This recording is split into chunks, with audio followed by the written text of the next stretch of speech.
에베소서 1장 6절 말씀입니다. 이는 그가 사랑하시는 자 안에서 우리에게 거저 주시는 바 그의 은혜의 영광을 찬송하게 하려는 것이라. 아멘. 그의 은혜의 영광. 여러분, 이 찬송, 실체를 이루는 사건, 이렇게 찬송하게 하려는 것이라. 그게 뭘까요? 찬송의 내용을 이루는 하나님이 하신 일, 행위, 하나님의 행위. 우리에게 은혜를 베풀었다는 겁니다. 그죠? 하나님 우리에게 신령한 복을 주시고 우리를 구원하시고 이 행위들을 묶는 말의 그 행위들의 성격을 묶어서 표현한 게 또 은혜라는 겁니다. 은혜. 이 은혜가 뭐냐? 뭐 그동안에도 수없이 말씀드렸지만 오늘 본문이 또 그 은혜를 말씀하고 있으니까 은혜를 한번 또 보자고요. 은혜. 7절에도 은혜의 풍성함 나와 있죠. 저 뒤에 또 보면 나옵니다. 계속 은혜가 반복하여. 7절 8절에 그 은혜의 1차 답변이 주어졌습니다. 우리는 그리스도 안에서 그의 은혜 풍성함을 따라 그의 피로 말미암아 속량과 죄의 사함을 받았느니라. 가장 간단하지만은 핵심 답변이 여기 있어요. 은혜가 풍성해서 은혜가 아닌 것을 얘기한 게 아니고 은혜인데 그 은혜의 주가 꽉 찼을 때 겪은 일이 뭐냐 했더니 그의 피로 말미암아 속량과 죄의 사함을 받았느니라. 아멘. 그래서 은혜의 가장 핵심 의미, 제일 엄격한 의미는 예수 그리스도의 피로 우리가 구원받았다. 요걸 은혜라 그랬습니다. 근데 현대 성경 번역가든지 현대 신학자들은요, 이 속량이라는 말을 무척 싫어해요. 예, 속량. 값을 갚아줬다. 대신 죽었다. 이거를 예수님과 관련해서 싫어하는 게 크게 두 가지인데요. 성육신. 하나님이 사람이 됐다는 거. 그리고 그가 사람을 대신하여 죄값을 쳐 죽었다는 거. 요거 빼면 뭐가 남죠? 없죠, 사실. 그리고 하나. 부활을 포함한 기적. 이거 진짜 싫어합니다. 그러면 이거 빼면 뭐예요, 진짜? 껍데기도 다 썩어버린 껍데기밖에 없는 거 아닙니까? 예수라는 이름만 남은 거죠. 그러면 뭘 예수님한테서 얻겠다는 거냐? 말씀. 어떤 말씀? 좋은 말씀. 섬기러 왔나니 전부 다 섬겨야 된다. 그런 것만. 화평케 하는 이것만. 그래서요. 세상 사람들 중에 예수님을 뭐 본받겠다 하는 사람들 보면 다음에 오면 팔복에 나온 말씀들. 그것만 취하려고 합니다. 자유주의 신학자도 그건 좋아해요. 근데 그 해석을 어떻게 합니까? 다 인본주의적입니다. 인간이 어떻게 살아갈까에 대한 그런 식으로 해석을 해서 써먹습니다. 자, 8절. 이는 그가 모든 지혜와 총명을 우리에게 넘치게 하사. 9절. 그 뜻의 비밀을 우리에게 알리신 것이요. 이제 쭉쭉 내려가죠. 요 7절의 은혜로 해가지고 이어지는 은혜들이 이제 이런 거예요. 그리고 여기 비밀도 예수님이죠. 말하면 결국 예수님을 알게 하는 거예요. 예수님을 통하여 구원받고 예수님을 알게 하는, 예수님과 함께 살아가는, 이게 이제 은혜라는 거예요. 2장에 가면 또 나와요.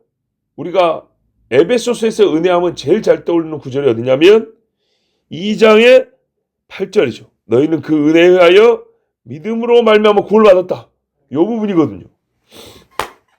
근데 1절부터 보는 게 중요해요. 이 구절을 가려면. 그는 허물과 죄로 죽었던 너희를 살리셨도다. 요게 은혜예요, 요게. 요거를 행하시는 방식이 뭐냐 할 때 이제 예수님의 죽으심이 나오는 거예요. 하나님이요. 우리가 은혜를 받았다, 하나님의 은혜를 베풀었다가 뭐냐면 죽어버린 나. 자, 죽은 건 아무것도 못하죠. 요게 중요합니다.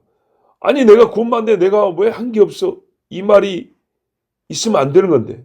이 말을 원래 못할 이유가 어디냐면 1절 때문이에요.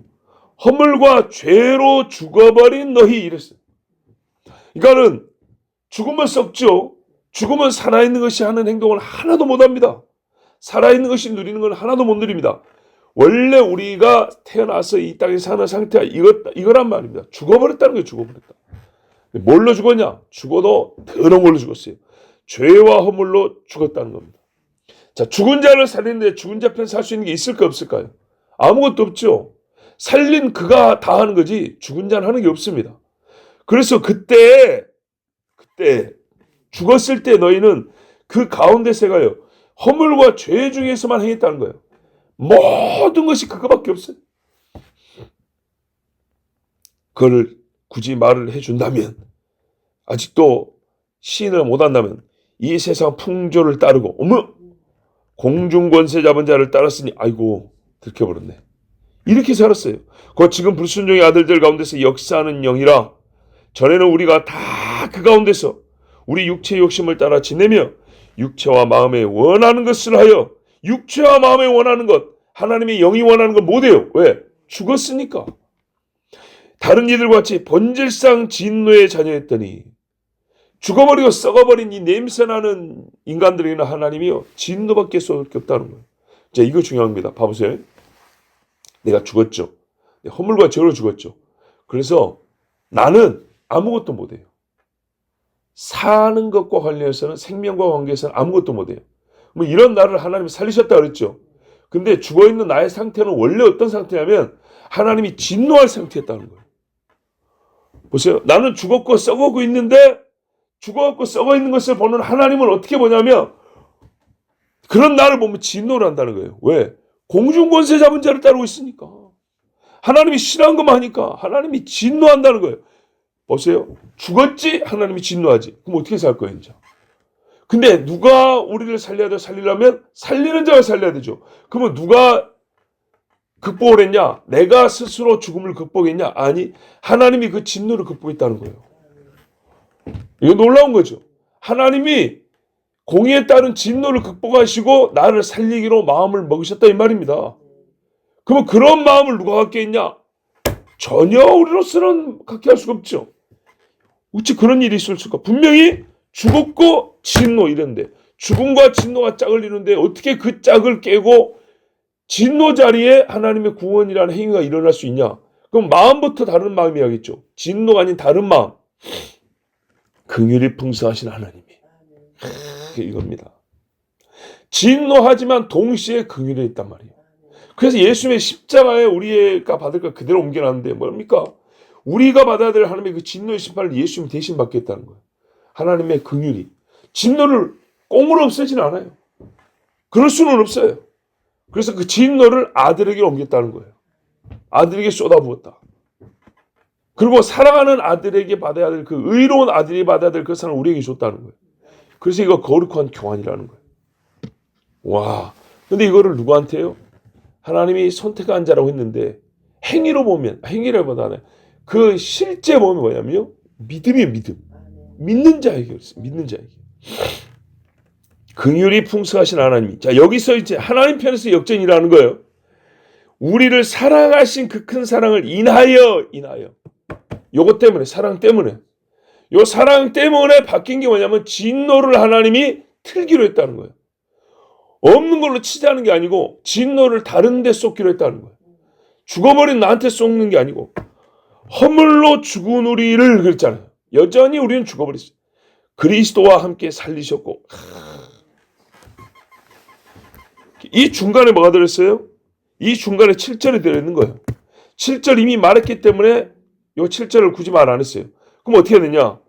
이걸 이제 하나의 문장으로 만들 것 같으면요. 긍휼이 풍성하신 하나님이 우리를 사랑하신 그 큰 사랑을 인하여 7절 그리스도 안에서 그의 피로 우리를 속량고 죄사함을 얻게 하였느니라. 맞죠? 그거 어떻게 되냐? 그 다음에는 그 긍휼이 그 사랑이 계속 가잖아요. 그리스도와 함께 살리셨고 부활. 그죠? 물론 우리가 이 땅에 살면서 이미 거듭났어요.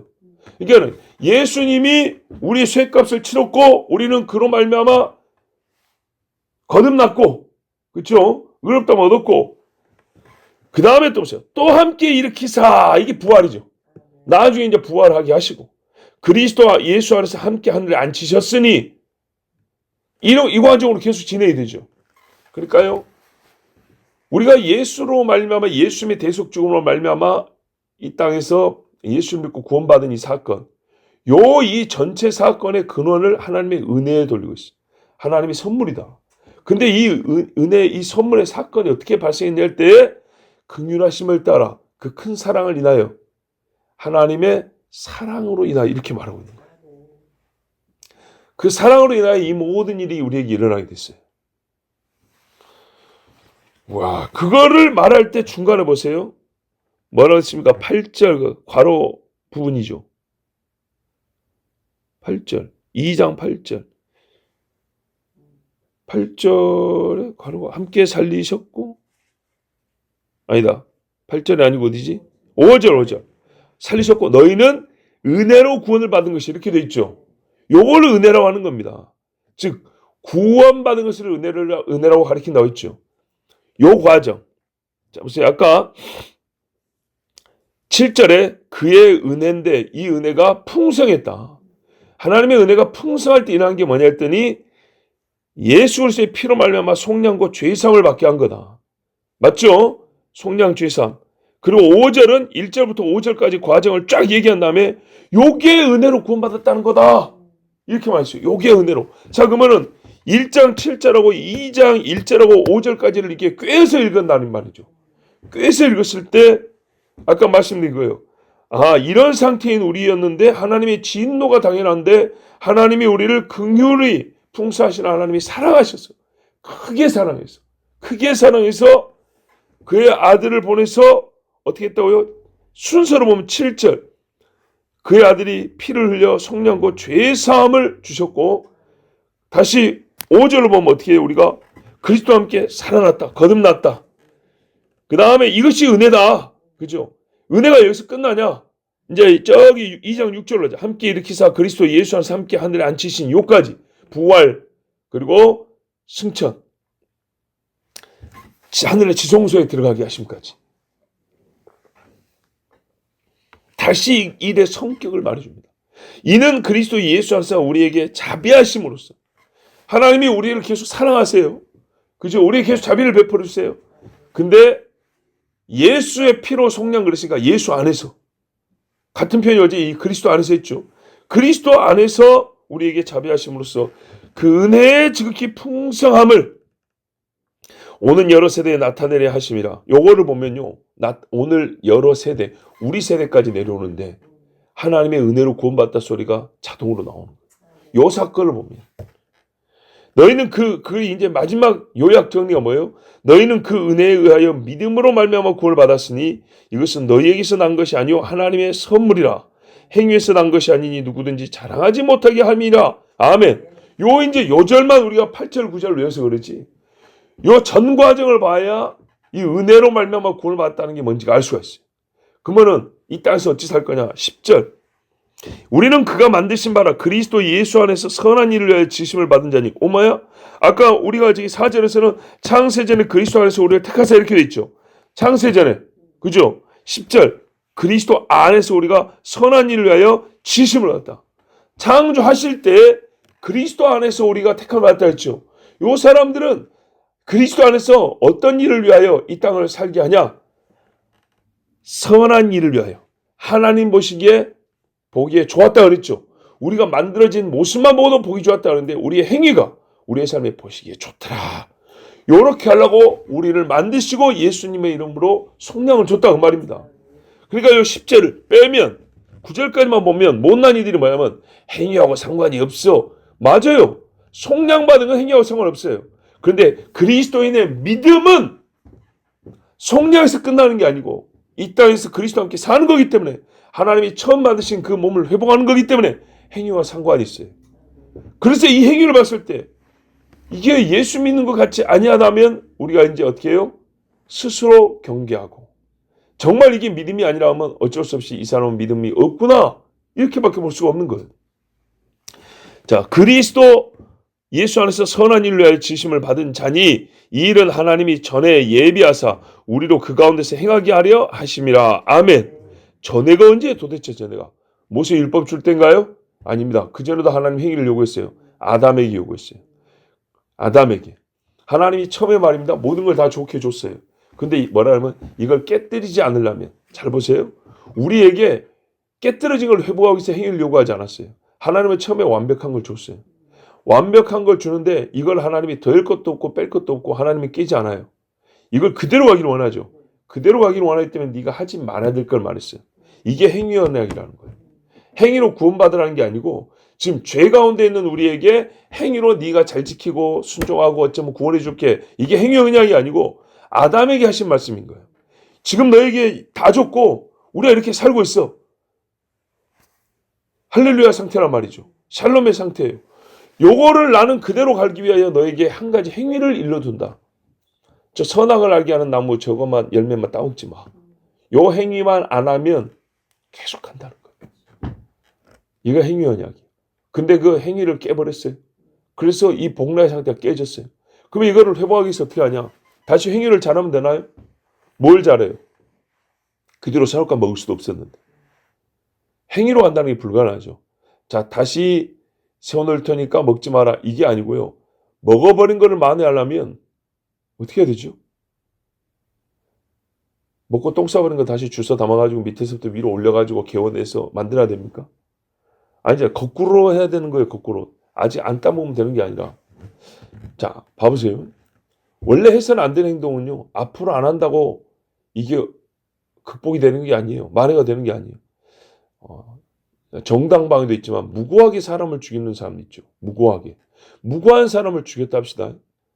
자, 앞으로 안 죽이면 그 사람이 살인범이 아닙니까? 그런 거 아니죠.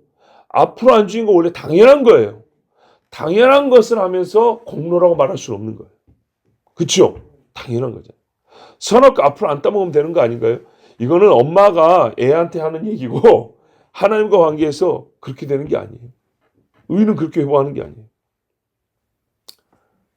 그래서 선악과를 안 따먹으면 되는 게 아닙니까? 이런 행위로 하나님이 요구하는 게 아니에요. 앞으로 착하게 살면 되는 거 아닌가요? 앞으로 선하게 살면 구원해 주면 되는 거 아닌가요? 그랬다고 죽인 사람 없어지는 거 아닌 것처럼 따먹은 게 없어지는 게 아니에요. 아시겠죠? 자, 그렇다면 뭐가 이거를 따먹은 거를 안 따먹은 것처럼 할 수 있냐 이 말이죠. 근데 하나님은요. 아까 말한 대로 개원해서 하는 게 아니고요. 의로우신 하나님이니까 그에 상응하는 값을 치라는 거예요. 눈에는 눈, 이에는 이인 것처럼 상응하는 값을 치란다는 거예요. 그 상응하는 값이 뭡니까? 제가 사과 농사 잘하고 한 100박스 갖다 대면 될까요? 아니, 네 피가 좋아 그랬다고. 왜? 죽었으니까. 생명은 피에 있고 죽었으니까 피로 살릴 거 아니에요? 피가 좋아 그랬다. 네 피는 썩었다야. 안 되겠다. 코로나 때 백신 맞은 피도 사람한테 못 넣는다는데. 봐보세요.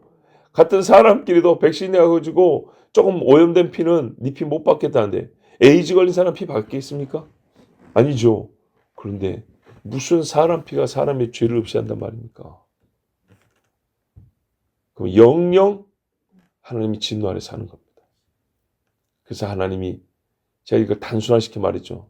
사람이 죄를 지었는데 사람이 책임을 져야 되니까 사람이 그 값을 치러야 되는데 사람은 능력이 없으므로 하나님이 능력 있는 하나님이 사람이 되어 사람으로서 책임을 졌다.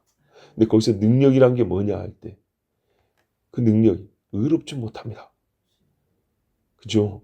그 의롭지 못함을 의롭게 할 수 있는 그 능력은 어디에 있냐 했더니 깨끗한 피라고 해요. 깨끗한 피. 주여. 그래서 사람이 되셔야 했어요. 자녀는 혈과 육을 입었으면 혈과 육을 입은 자녀를 구원하기 위하여 그도 혈과 육을 입으셨으니 혈과 육을 입고 죽기만 했냐? 우리가 똑같이 시험을 당하셨을 때 이 피가 깨끗한 사람이 검증을 해봤어요. 테스트를 해봤어요. 시험을 줘봤어요. 근데 죄를 안 져요. 아담을 한 방에 자빠졌는데 그냥 깨끗한 피라는 거 그러면 예수님 태어나자마자 바로 죽어버리면 되네요. 그러지 않았어요. 만방에 알게 했어요. 이가 누구인지. 그래야죠. 알고 그 피가 얼마나 깨끗한지 만방이 확인하겠어요. 그래서 빌라도의 재판까지 가는 거예요. 빌라도가 뭐라고 했습니까? 당시 최고의 권력자예요. 권위자로서. 이 사람은 무죄하다 그랬어요. 무죄하다. 근데 왜 죽여야 되냐? 너희의 시기 때문에. 곧 이 사람이 죽는 것도 너희 죄 때문에. 만방에 공표를 했어요. 그리고 죽었어요. 이제 누가 예수님 피를 더럽다 하겠습니까? 하나님이 이미 다 알고 계시지만 사람조차도 예수 피를 더럽다 한 사람은 예수님을 부정해도 지금까지 없어요. 그 피가 부정하다는 사람은. 자, 여기까지 은혜를요. 핵심 요약한 성경의 한 구절이 있어요. 어딜까요? 핵심 요약한 한 구절. 하나님이 세상을 이처럼 사랑하사 독생자를 주셨으니 이는 저를 믿는 자마다 멸망치 않고 영생을 얻게 하려 하십니다. 이게 그래서 이 은혜의 핵심 구절이 요한복음 3장 16절입니다. 그러니까 잘 모를 때니까 어릴 때는 그냥 암송해라 그랬죠. 읽기만 해도 구체적인 건 모르겠지만 뭔가 감동이 돼. 말씀 그 자체 능력이 막 마음의 감동이. 그래서 어릴 때는 그러죠. 우리가 이제 장성했으니까 성경을 쫙 펼쳐보면 그리고 싹 모아보면 요한복음 3장 16절을 펼쳐보면 오늘같이 이런 말씀이 보이고 또 오늘 읽는 이 말씀들을 모아보면 요한복음 3장 16절에 나오는 거예요. 자, 여러분 가장 귀하게 여기는 것을 아무렇게나 나눠주십니까? 그러지 않습니다. 라면 한 봉지는 던져주고 끓여 먹으라 할 수 있어도요. 소 뺐다고는 그렇게 주는 게 아닙니다. 우리가 제일 사랑하는 일을 아무 사람 손에나 맡깁니까? 그럴 수는 없죠. 뭔 일을 겪으려고요. 그 사람을 해치고 모욕하고 상하게 할 것을 알고도 내어주냐 이 말입니다. 그러므로 레위인이 자기 첩을 내준 것은 얼마나 참 악하며 사랑 없는 행동이었는가 알 수가 있습니다. 우리는 어떻게 예수님을 받게 됐죠?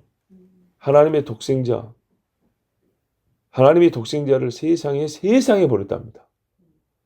예수님 우리를 너희를 사랑하는 너희를 이리 때 보낸 것 같다. 어쩔 수가 없다. 구원하기 위하여. 동일한 성질이지만 비교할 수 없이 많은 그 깊이와 무게로 하나님은 그 아들을 세상에 보냈어요. 하나님은 그 아들을 세상에 어떻게 할 줄 알아요. 세상에 어찌할 줄 아는데 보냈어요. 예수님은요. 우리를 세상에 어찌할 줄 아는데 가라 그랬어요. 내가 아버지의 말씀을 따라 온 것처럼 너희도 가라 그랬어요. 그래서 우리가 예수 제자라는 거예요. 그렇게 살 때. 근데 감사하게도 감사라고 해야 되나 아직이라고 해야 되나 우리는 아직 예수님이 겪으신 그런 고난만큼은 못 겪었어요. 그런다고 우리가 고난 없이 예수 믿고 있냐? 또 그것도 아니에요. 사실 그래요. 인간으로서는 이것도 커요. 그러지 않습니까? 인간으로서는 죄의 유혹을 이겨낸다는 것도 큰 거예요. 사실. 그렇지만 이 본질상 하나님이 그 아들을 세상에 보냈어요. 세상에. 그래서 당하게 한 일, 겪은 일을 한번 보십시오. 침 뱉고 찌르고 때리고 나무에다 박아 죽여버렸습니다. 저는 시골에서 컸기 때문에 시골 정서가 있는 분들, 시골 생활을 하시는 분들은 고기 말릴 때 나무에다 꿰는 겁니다. 네. 사람을 고기 말리듯이. 근데 실제로 그냥 말려 죽이는 방법이에요. 그래야 할 것을 알면서 아버지는 독생자 예수님을 사람들의 손에 내어주셨습니다. 왜? 그렇게 되고서야 구원을 할 수 있기 때문입니다. 그런데 그게 방법상만의 공의는 아닙니다. 죗값을 저울에 달아서 근수에 맞게 고기를 잘라두듯이 이 방법상만의 공의가 아니고요. 아까 읽었죠. 뭐냐? 그렇게 해서라도 구원을 해야겠다는 사랑 때문입니다. 그 큰 사랑을 인하여. 이 사랑이 하나님의 모든 행위에 어디에 있냐? 중심에 들어있습니다. 완전히 맞는 건 아니지만 오늘 이 말씀을 좀 기억하기 위해서 제가 비유를 하나 들면 하나님의 팔은 말입니다. 일하시는 하나님의 팔은 말입니다. 의라는 근육으로 움직입니다. 그래서 하나님이 움직여 보면 의가 만들어집니다. 왜? 힘을 의로 쓰니까.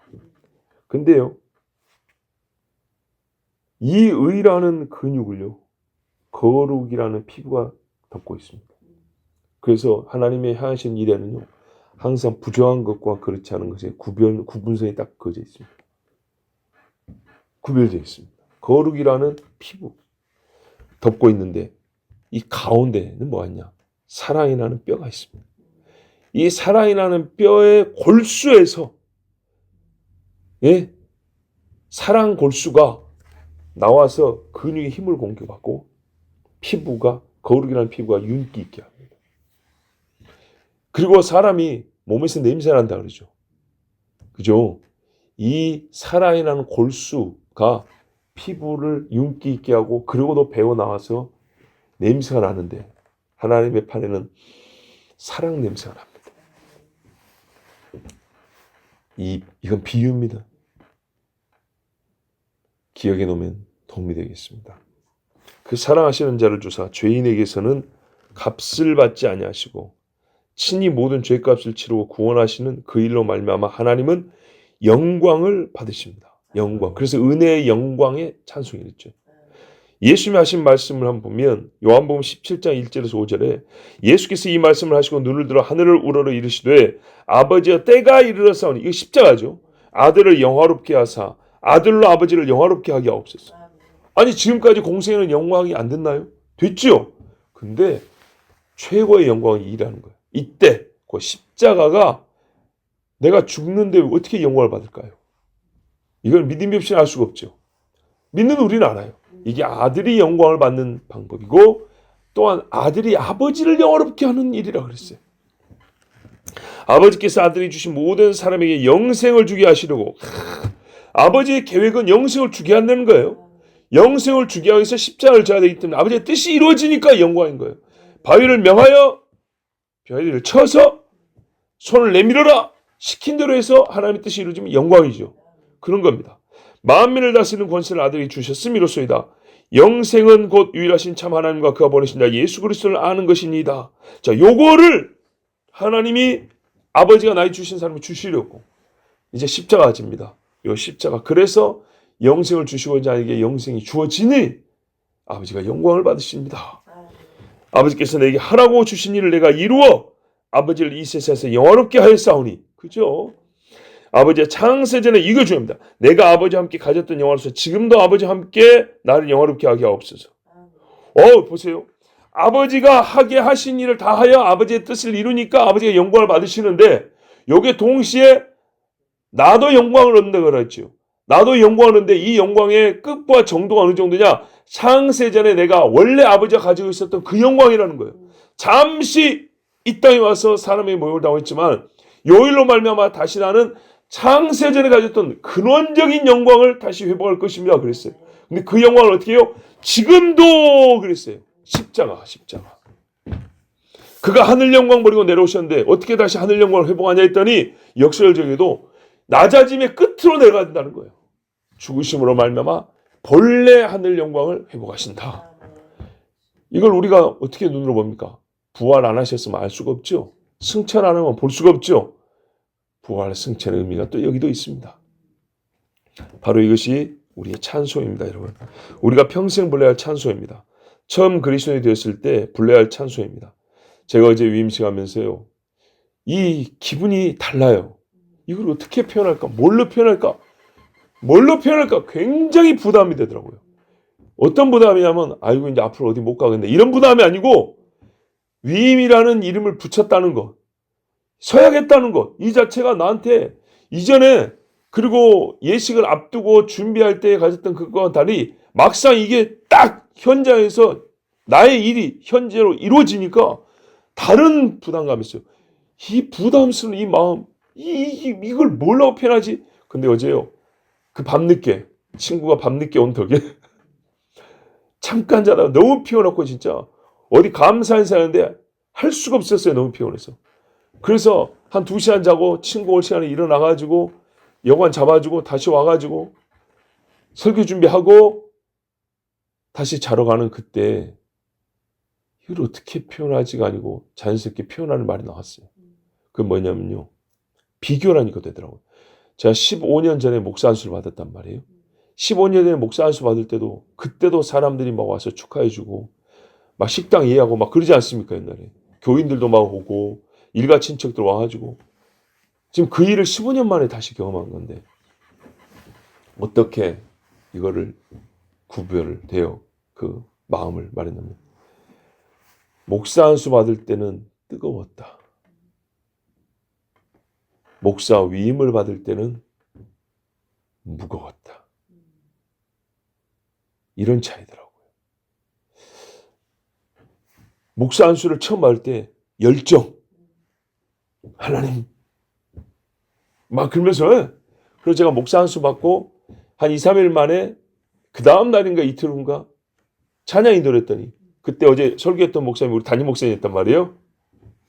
한 목사가 목사 안수를 받더니 찬양이 오늘 더 뜨겁다고 막 그래서 그런 이야기를 하셨어요. 열정이 막 타오르죠. 내가 이제 목사가 돼요. 그리고 그 이름 이제 절대 뗄 수 없구나. 사람들이 나를 모든 일을 목사로서 평가를 한단 말이죠. 부담이 되지만 뜨거움이 훨씬 또 마음에 남아요. 근데 오늘은요. 무겁다는 표현, 무게감. 여러분 총각으로 살다가 아버지가 되고 남편이 되고 진짜 남편이 돼가지고 결혼해가지고 신혼여행을 금강산으로 처음 갔는데 결혼 예식 때는 얼마나 막 이렇게 막 그 분위기 때문에 정신도 없지만 소위 막 흥분이 되잖아요. 그래갖고 막 이 귀 뒤에 여기가 막 혈압이 올라가지고 막 이만큼 붓고 막 오늘 손님의 인사하는데 막 이렇게 막 그랬어요. 근데 막상 이제 둘이 딱 남아있게 됐을 때 내가 평생 책임질 여자다. 이것 때문에 싫다는 게 아니고 새로운 류의 부담. 그 금강산으로 신혼여행 가는데 산을 잘 못 따라오길래 제가 손을 잡고 올라가는데 그때 딱 그 곰손을 잡고 금강산 올라가는데 그 순간 이 여자가 이제 내 부인이구나. 내가 책임져야 될 여자구나. 이게 그 손잡고 산 올라가는데 그게 이렇게 다 오더란 말입니다. 그리고 또 다른 부담감이죠. 이게 싫은 부담감이 아니죠. 애를 낳는데 이제 아이를 딱 안고 나는 이제 뭐라고요? 아빠다. 우리가 그래서 인생에 하나님 주신 이 마디마디가 얼마나 중요한지 몰라요.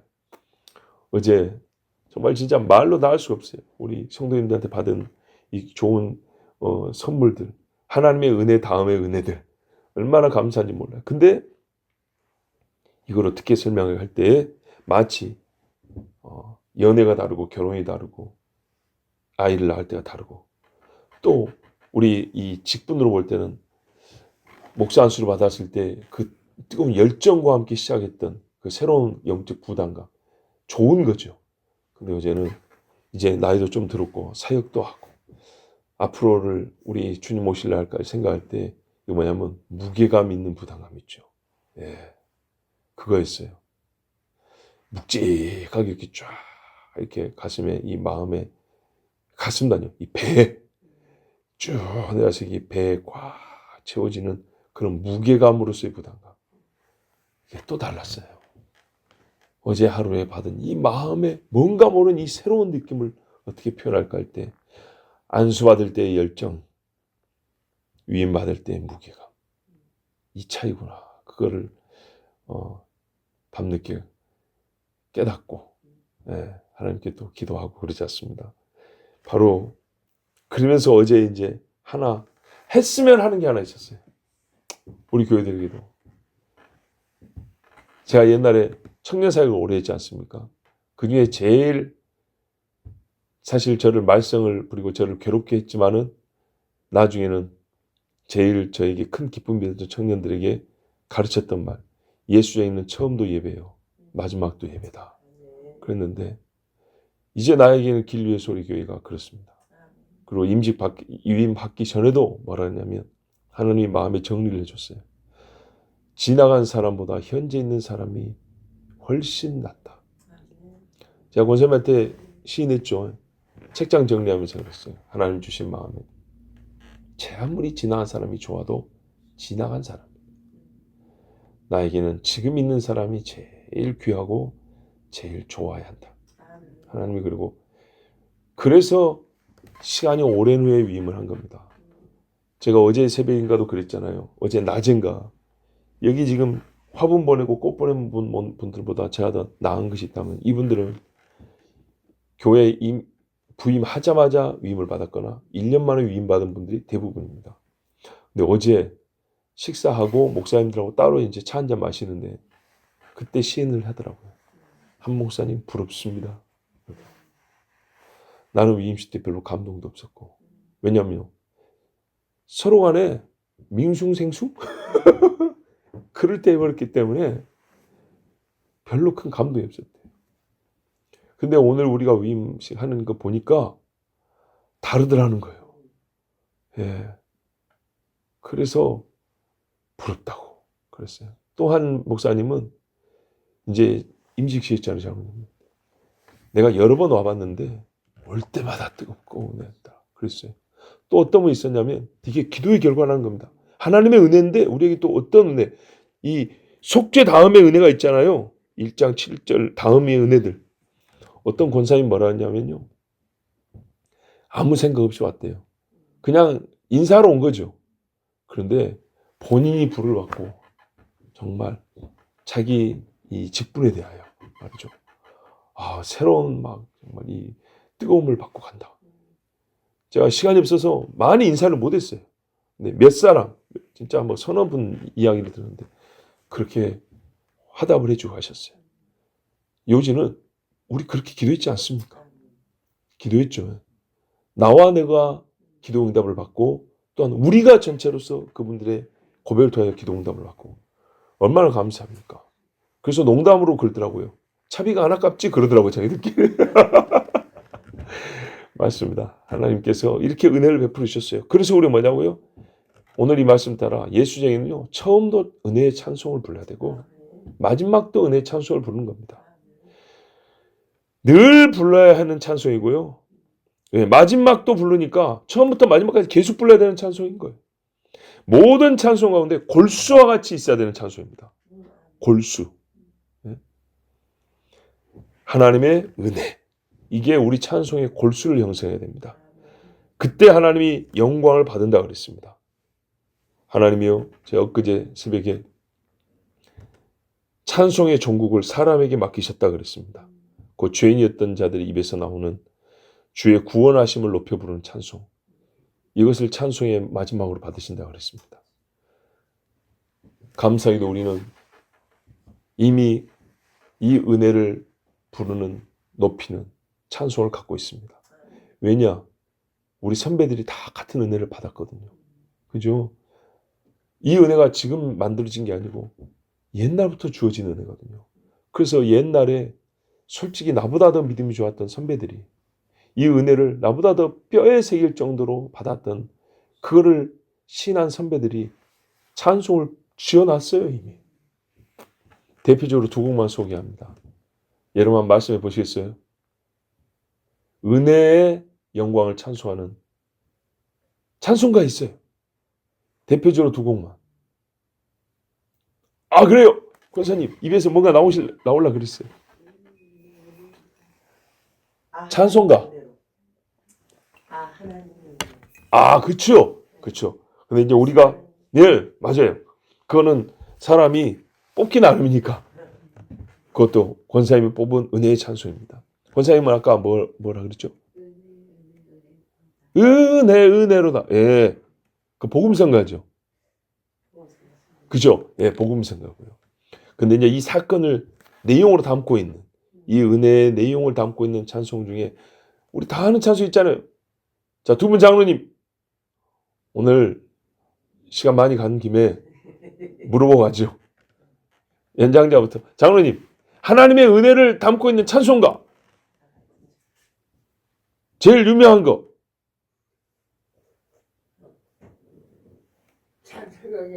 그래요? 아까 권사님이 힌트 줬는데. 그렇죠. 두 분 장로님 같은 들으니까 아시겠죠? 나 같은 죄인 살리신 그 은혜 놀라. 우리 모든 그리스도인과 비그리스도인까지 알고 있는 마치 요한복음 3장 16절이 이 모든 은혜를 요약한 핵심 요절인 것처럼 이 모든 하나님의 이 구속의 은혜를 부른 찬송을 모은다면 한 곡을 뽑는다면 나 같은 은혜, 나 같은 죄인 살리신 그죠? 놀랍다 그 은혜입니다. 그리고 제 개인적으로는 두 번째로 그 크신 하나님의 사랑. 그래서 우리 이미 갖고 있죠. 요 찬양 부르면 됩니다. 내가 음악성이 부족해서 하나님 내 곡을 못 짓는데 어떡하죠? 그럴 줄 알고 찬송 잘 짓는 자들 통해서 이미 지어놨다. 그리고 찬송과 수록해 가지고 이렇게 부르게 하셨으니 얼마나 감사합니까? 바로 이 찬송을 우리가 하나님 앞에 갈 때까지 계속 부르면 됩니다. 찬송의 골수로 삼아서 오늘 하루 이 찬송으로 하나님의 은혜의 영광을 함께 높입시다. 아멘. 기도합니다. 아버지 하나님 감사합니다. 주여, 오늘 이 새벽에도 하나님께 은혜 받은 자들을 불러 모아 주시고 은혜의 영광을 찬송하게 하시니 감사합니다. 나는 죄인입니다. 아버지 하나님. 세상에 나같이 썩은 죄인이 없습니다. 그러나 주께서 주의 종이 되게 하실 뿐만 아니라 아버지, 정말 나중을 어떻게 하시려고 하나님의 교회를 네 은퇴할 때까지 맡아라 하셨습니다. 내 양을 먹이라, 치라 먹이라 하신 말씀을 더 시간을 많이 연장해 주셨습니다. 우리의 육신의 한계가 있어서 시간의 연장이지만 사실은 끝을 보라고 주신 말씀과도 같습니다. 아버지 하나님, 이 종이 그래서 오늘 하나님의 또한 섭리를 따라 이 말씀을 전한 줄로 믿습니다. 우리 할 것이 무엇입니까? 우리 같이 합시다 할 것이 무엇입니까? 하나님의 은혜의 영광을 찬송하는 것입니다. 나는 목사로서 은혜의 영광을 찬송하기를 쉬지 않을 것입니다. 우리 모든 교우들도 함께 이 찬송을 부르게 하여 주시고 하나님 나라 같이 찬송 부르며 들어가게 하옵소서. 오늘도 하나님께서 뜻을 세우시고 기름 부어 세운 우리 장로님들과 권사님들이 또 균형을 맞춰서 이 자리를 지켰습니다. 주여, 하나님의 종들 입에서도 나 같은 죄인 살리신 그 은혜 놀랍다는 찬송이 쉼이 없게 나오게 하옵시고 그 크신 하나님의 은혜를 높이 높이 크게 부르면서 평생에 하나님께 영광 돌리는 종들이 되게 하여 주시옵소서. 우리 교회도 아버지 하나님, 우리가 은혜를 받고자 한다 했습니다. 우리 중에 예수 모르는 자가 한 명도 없게 하여 주시고 그리스도 밖에 있는 자 한 명 없게 하시고 다 예수 그리스도 안에서 하나님의 그 큰 사랑을 인하여 베푸시는 속량을 입게 하여 주시옵소서. 예수 그리스도의 이름으로 기도하옵나이다. 아멘.